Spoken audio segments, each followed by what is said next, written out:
नमस्कार दोस्तों, आज मैं एक ऐसी कहानी लेकर आया हूँ जो कि घमंडी सांप और चींटियों के बीच की कहानी है।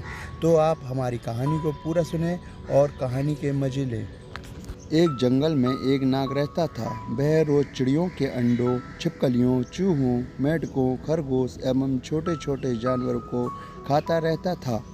इस प्रकार छोटे छोटे जीवों को खाकर दिन भर सुस्त पड़ा रहता था। कुछ दिनों में ही वह काफ़ी लंबा मोटा हो गया। उसका घमंड भी बहुत बढ़ गया। एक दिन नाग ने सोचा, मैं जंगल में सबसे ज़्यादा शक्तिशाली हूँ। मैं जंगल का राजा हूँ।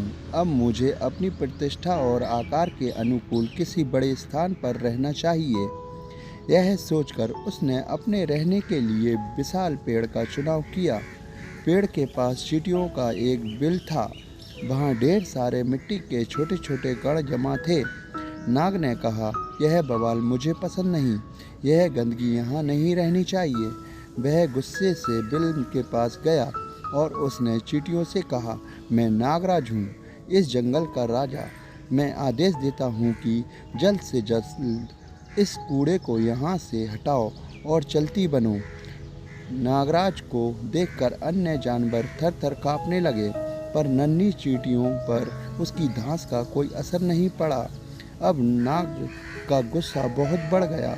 उसने अपनी मूंछ से बिल पर कोड़े की तरह जोर से प्रहार किया।